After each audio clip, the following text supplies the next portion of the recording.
So yesterday we were talking about the role of the president, okay, when it comes as commander-in-chief, okay. I have a couple slides on this, but this is, I think, pretty current, okay. The United States has troops.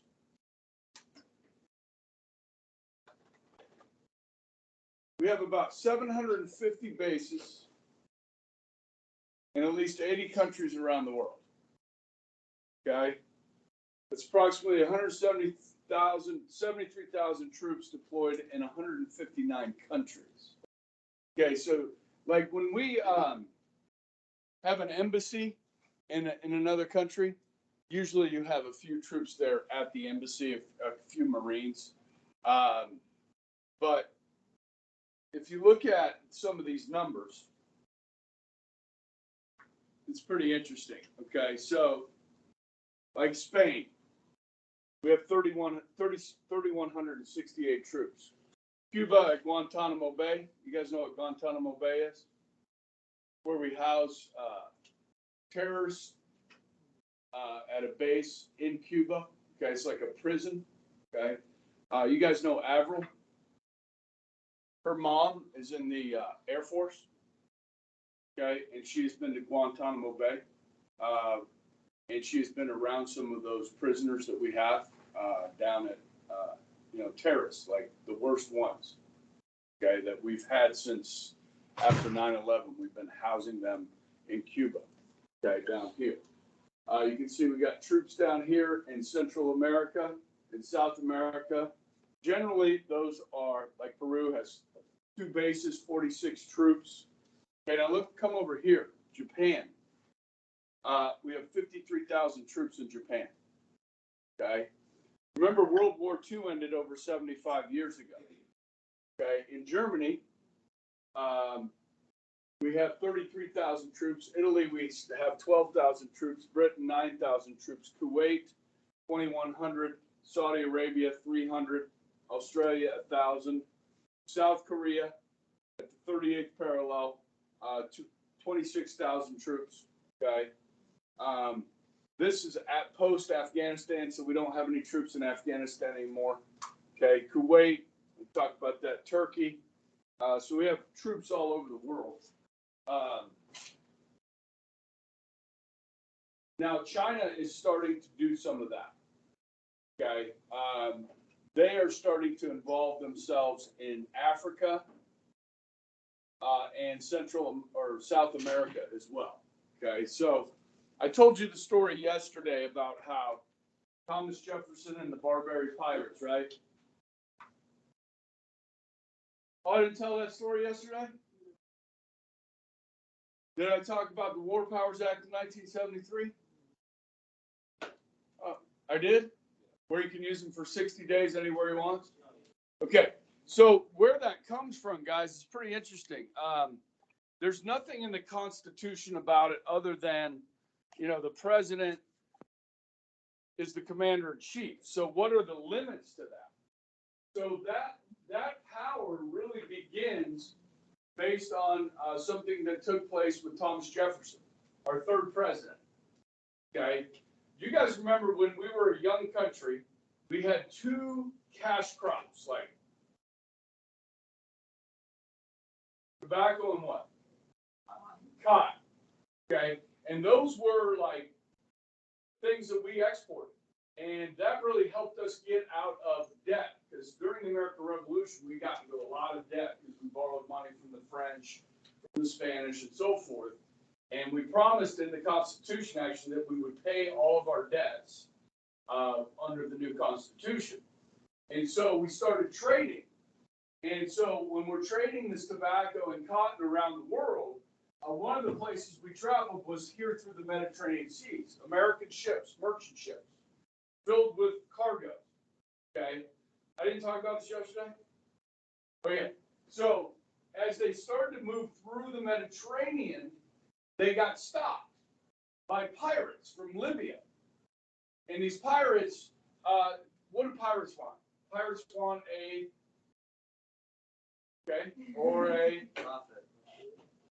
bounty. Yes? You heard of this? I don't know, at some point, a bounty. So in order to cross through here, you have to pay the pirates to move your ship across the Mediterranean. The French paid the bounty, the British paid the bounty, the Spanish paid the bounty, and Thomas Jefferson's like, these are international waters. Shouldn't have to pay a bounty. So Jefferson said, we're not paying the bounty. So next time these Americans came through there, they were attacked by the pirates, these merchants, and they were put in jail. And they stole the cargo. So Jefferson sent the USS Philadelphia over there, one of our early warships, and the warship got attacked. Philadelphia. So Jefferson, without consulting Congress, sent the rest of the U.S. Navy over there. Okay? And they attacked the pirates, and then some of the guys that were on the ships got off the ships and went into Libya to rescue our hostages. The guys that got off the ships were not sailors. They were what? They were Marines. These are the first Marines. So you ever hear the Marine Corps hymn? From the halls of Montezuma to the shores of Tripoli, which is the capital of Libya. Okay? And so they got off and kicked some freaking pirate butt, got our people back, and said, we're not paying the bounty. Okay? Jefferson didn't ask Congress. He just did it. Okay? So what that did was set a precedent for future presidents to use the armed forces anytime they wanted. Okay? And then I told you yesterday, with Vietnam, the longest war we were ever in, Congress said, you know, we haven't declared war here, and now we're in like year 9 of a war. We need to put limits on the president. Okay, so they did the War Powers Act of 1973, limiting the president to 60 days without congressional approval. Okay, so as I said, we haven't declared war since December 8th, 1941. Congress has. So all these other actions that I have up here, this is just like, you know, there's way more than this, but this is some in the 90s. Somalia, you guys, I don't remember ever talking about or see the movie Black Hawk Down. That was Somalia in 92 and 93. Okay, started with Bush, the first Bush, and then Bill Clinton took over, and that's when Black Hawk Down happened. Haiti, sent troops there multiple times. Bosnia, which was in Southern Europe. Okay, Kosovo in Southern Europe. East Timor, which is in Indonesia. Okay, that was Clinton. Of course, Afghanistan after 9/11. Iraq in 2003. All without a declaration of war. All just done by the president as commander-in-chief. Okay, so Joe Biden can send troops anywhere he wants right now. Now, we have troops all over the world. And what Biden has been doing, and I think rightly so, is sending more troops to Europe. Just in case Russia expands this war outside of the Ukraine. We can help bolster our NATO allies. More troops, more equipment, and so forth. And obviously, guys, we're sending more weapons and ammunition to Ukraine.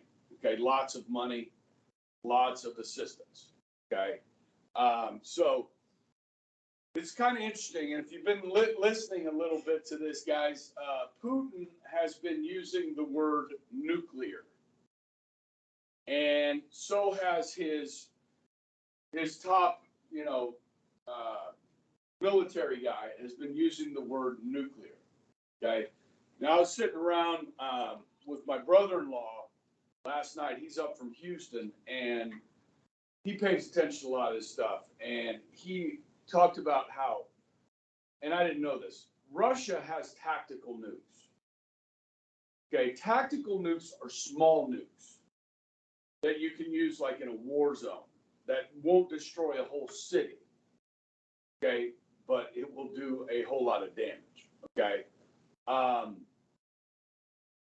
We had a treaty with Russia to do away with tactical nukes. They didn't. We did. We don't have tactical nukes. We got big nukes.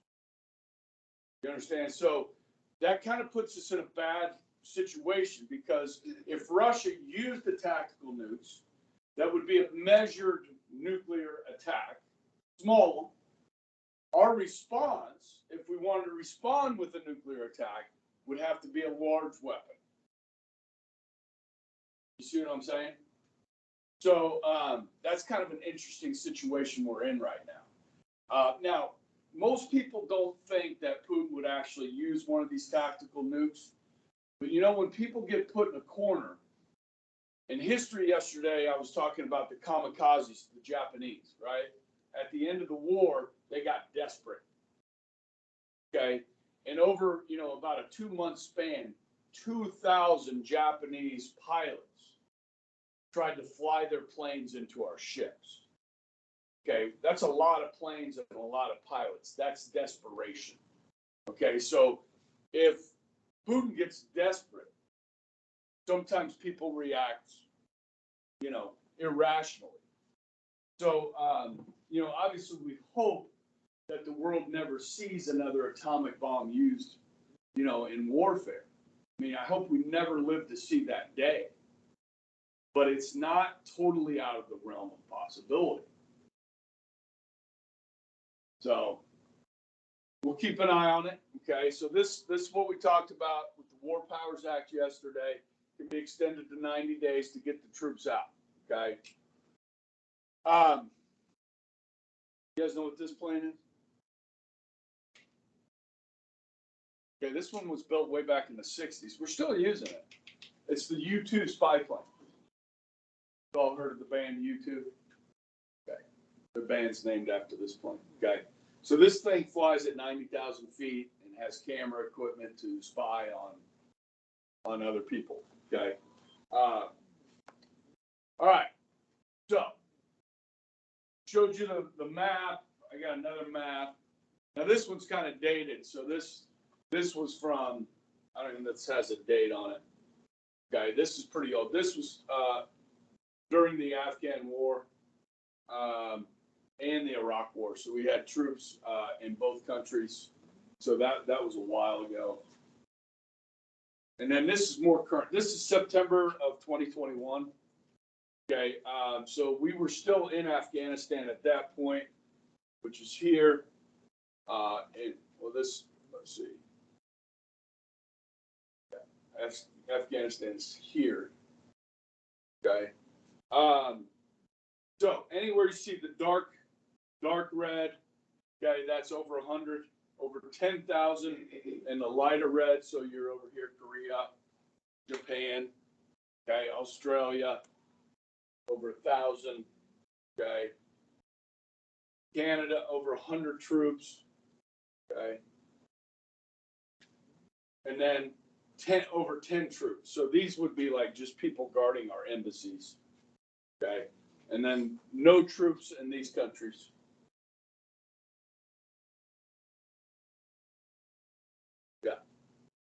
Okay. All right. So next thing we look at with the president, we look at military powers, executive powers, and legislative powers. How's it? Is that all right? Can you see that? See that all right? Okay. This we already know, right? The president gets to appoint federal judges, Supreme Court justices. Okay. Once they are appointed, he has no control over them. Okay, so judges, federal judges serve for life. So the president tries to appoint somebody that reflects their view of the Constitution and so forth. And then once they get in by the Senate, remember they got to be approved by the Senate, they're in for life. Okay. There are some other judicial powers that the president has. Here's 3 terms. You may have heard of these a little bit before.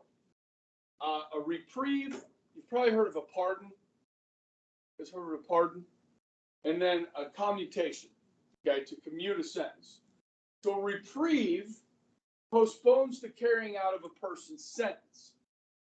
So you take a case like a death penalty case, right? So, you know, some people are in favor of the death penalty, some people are not.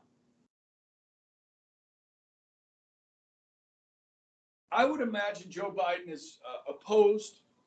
A lot of Democrats are opposed to the death penalty. I'm not for sure on Joe Biden, but let's say there was somebody convicted of a federal capital murder and they were going to be executed by the federal government. And then lawyers came forward with some new evidence that said, hey, can we get this to the president? Because we think that this person might be innocent. The president could grant a reprieve, postponing the carrying out of that death sentence so that that evidence could be looked at. Does that make sense? A pardon, which is the best thing ever if you're a criminal, grants forgiveness of a criminal and frees them from jail. It also clears your record. Okay, the most famous pardon in American history is when this man, Gerald Ford, pardoned Richard Nixon of any crimes he may have committed while he was president during the Watergate scandal. He's like, we need to put this long national nightmare behind us. Okay, so he pardoned Nixon. Some people were really upset about that, but really in reality, Watergate, nobody died. You know what I mean? Like, nobody was injured. Okay, and so you're going to drag the country through this for years and years and years. No, we're putting it behind us. He's resigned in disgrace. He's punished enough with that. Okay. Now, when you generally see pardons by presidents is in their when they're lame ducks. Okay, so like you're leaving office. You've served 2 terms and you got, a month left in your presidency. You start pardoning people. Okay. Did I tell you the story of Donald Trump pardoning a guy named Rob Blagojevich? Okay. Blagojevich? Yeah, he's the governor of Illinois when Obama became president. He left the Senate, and then Blagojevich tried to sell that Senate seat, went to prison, and then Trump pardoned him before he left office. Okay? There's been some controversial pardons by presidents. I mean, like letting off like people that had killed other people. Clinton had some at the end of his presidency. This guy named Mark Rich that was like he's a scammer. Like he scammed Wall Street, scammed people out of millions of dollars, fled the country, and was in hiding in Europe. Well, his ex-wife was a big donor to the Clintons. In his last days of presidency, Clinton pardoned her ex-husband, who had, built people out of millions of dollars. People were pretty upset about that, but you can't do anything. Okay? Governors have these powers as well within their states. Okay? And then a commutation. This we saw a lot of under Obama at the end of his presidency, and I tend to agree with it because, guys, during the 1980s and 90s, we got really tough on crime in this country. Bill Clinton, a Democrat in the 90s, funded states with a bunch of money to hire more police forces, to hire more cops. And then with drug laws, we had things like 3 strikes and you're out. So if you commit 3 felonies, you're in jail for life. Now, guys, there are a lot of non-violent felonies that you can be charged with in this country. So we were putting people in jail for long terms for things today in 2022 that, hell, 31 states allow people to use marijuana in their states. And you got people in federal prison for decades over marijuana crimes, over nonviolent crimes. And so Obama started commuting sentences, people that had been in prison for, say, a 20-year sentence that had served 10 years. He's like, for a nonviolent crime, they started commuting sentences. Okay, and Trump did the same thing. Okay, holding these people for these long sentences because our laws got very strict. Guys, I don't know if you ever hear a story about, like, you know, somebody gets arrested and charged with raping a child. Okay, and then you hear this like horrible story that the judge gives this person like 6 months in jail because the judge gets to determine the sentence in a lot of these cases. People are like, that's freaking nuts, man. 6 months for raping a child is ridiculous, right? Wouldn't you say so? Okay, so state legislatures are like, these judges are freaking idiots. We need to pass laws that are called mandatory minimums. So if you get charged for this crime, the minimum sentence you have to serve is this long. Okay, but we started doing that with like drug crimes and other crimes. And so it just kind of got out of hand. You know what I mean? So the last two presidents commuted a lot of people because attitudes have changed on a lot of this stuff. Okay, does that make sense?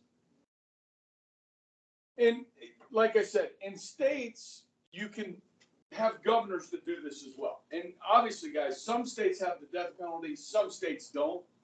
So if your state has the death penalty and you elect a governor that doesn't agree with the death penalty, you're going to see these commutations. Like, you could commute a sentence from a death penalty to life in prison without parole. Governors can do that. Okay. It's a little bit controversial. So if you look here, this is 1900, commutations in blue, pardons in red. Okay, so you had a lot of presidential pardons in the late 40s and early 50s. Got some here in the 60s. Okay. And did I not have this in my notes? Maybe I don't. I'm going to add one to this and just talk about it. It's called Amnesty. You guys heard of Amnesty? It's a pardon for a large group of people. Okay? The best example I can give you here, during the Vietnam War, okay? If you were 18, 19 years old, and you were a male, and you were not in college, you had a really good chance of getting drafted and being sent to Vietnam. Okay?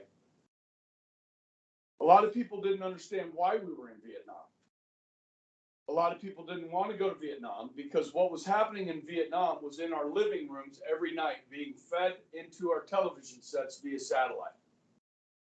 And the media was there, and they were showing the blood, the gore, just how brutal fighting was, and how many Americans were dying every day. And so young men that were getting drafted, some of them, they did their duty, and they reported for duty, and they went to Vietnam. And some people fled the country. These are called draft dodgers, okay? Because you will go to prison. It is your obligation as a U.S. citizen, if you are drafted into the United States military, to serve. Otherwise, you go to prison. So they fled the country. And a lot of these folks went to Canada. Canada did not agree with the Vietnam War. So they allowed those draft dodgers to stay. In 1976, when Jimmy Carter was elected, he granted amnesty to all of those draft dodgers and allowed them to come back to the United States without facing charges. You can imagine the country was pretty divided over this. Yes? Okay. Ronald Reagan, I think I told you this before, back in the 80s, gave amnesty to a bunch of people that were in the country, undocumented, and had been in the country for 20 plus years, that had not committed any other crimes. They were granted amnesty and allowed to apply to become U.S. citizens. Okay? So those are a couple good examples of judicial powers that the president has. Okay? Obviously, he doesn't get involved other than in these cases. All right? So another power, and I think this is the last one we talk about in the notes, is the legislative power that the president has. Okay? Now we know only who can pass laws. And I showed you the video yesterday of executive orders, right? So the president can do some things on his own, all right? But he can't set laws, okay? But what he can do is recommend it. So every January, the President of the United States gets up in front of Congress. They do this in the State of the Union address in the House chamber, okay? All the senators are there. All the House members are there, 535 members of Congress. You've got the Vice President, the Speaker of the House, right there, okay? And they lay out their agenda for the next year. This is always in January. They have to do this. This is in the Constitution. The president has to give a State of the Union address. Now, Biden is our 46th president, yes? Which is kind of interesting, right? 46 presidents over 230 years, okay? Now, every single one of our presidents has done this in person, giving a speech, except for one. One of our presidents submitted the State of the Union addresses in writing because he did not like public speaking. And he was really good at writing.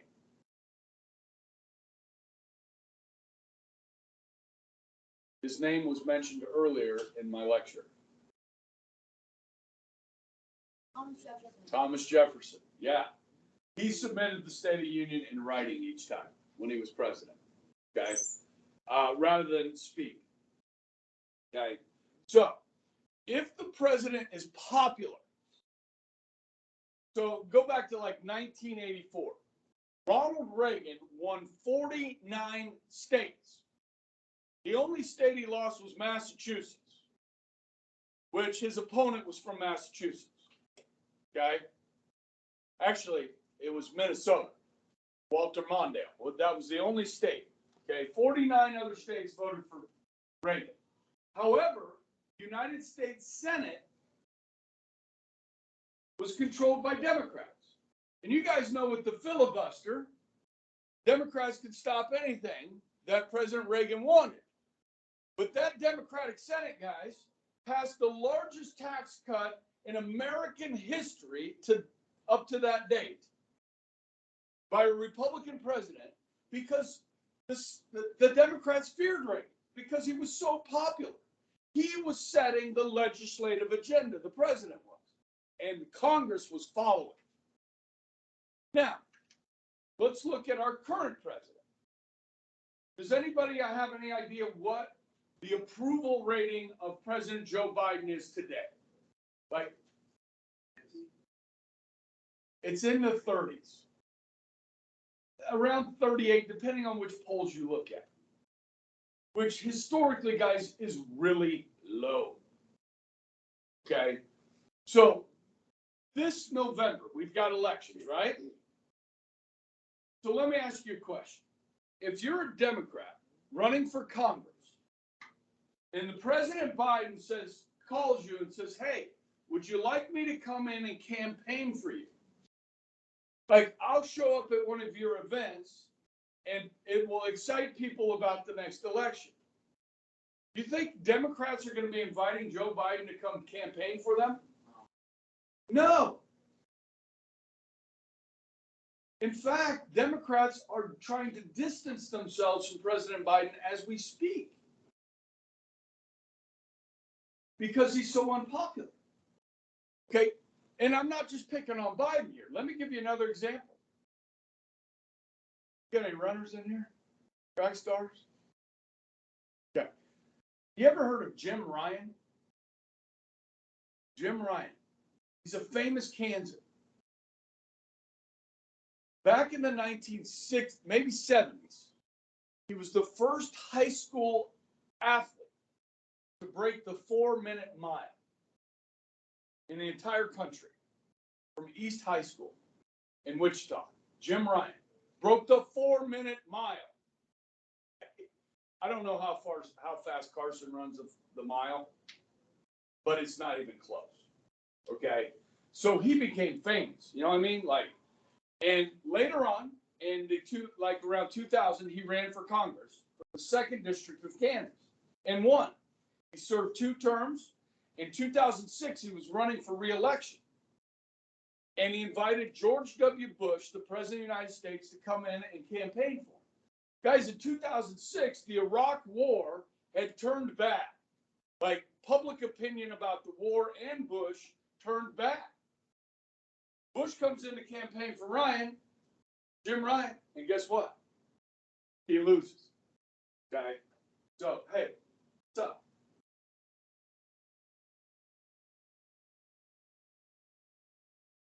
Baseball player?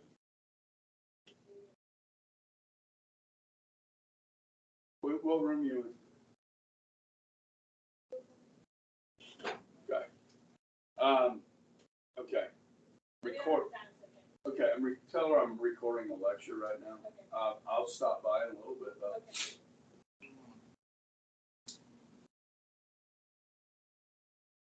though. Okay. So, the president usually submits an annual budget. I remember when we talked about the infrastructure bills with Biden, the 1.3 that was like actual infrastructure, bridges, roads, stuff like that, and then the $3.3 trillion one with the filibuster. That's not going anywhere. Okay, he could put forth a budget. Usually, guys, we haven't passed a budget through Congress, like a budget for a full year in like 20 years. So they spend money. They appropriate money. There's no actual budget. Okay. The president obviously legislatively can veto legislation, right? Straight up veto, pocket veto. You guys learned about that. Okay. Another way that the president can impact legislation is by lobbying members of Congress. Okay. Have any of you guys ever received a phone call from the president of the United States? Really? Who called you? Follow. Oh yeah, right. I've never gotten a call from the president of the United States. You guys know who Ron Estes is, right? He's our representative of the 4th District, yes? So let's say Ron Estes is sitting in his office at the Capitol, and his administrative assistant, executive assistant, whatever you want to call them. You just can't call them secretaries anymore, I guess. So anyhow, that person calls into Estes' office, says, Representative Estes, the President of the United States is on the phone. Now, I don't care if you're a Republican or a Democrat. You get a phone call from the President of the United States, you're like, okay. Hi. Do you have a second to check your email from sister? Okay, yeah, I just had a couple students come up. I'm recording a lecture right now, but I can go down and check on that in a few minutes. Okay, yeah, she's just sent me a couple. I guess she's having some issues. Okay. Thanks. All right.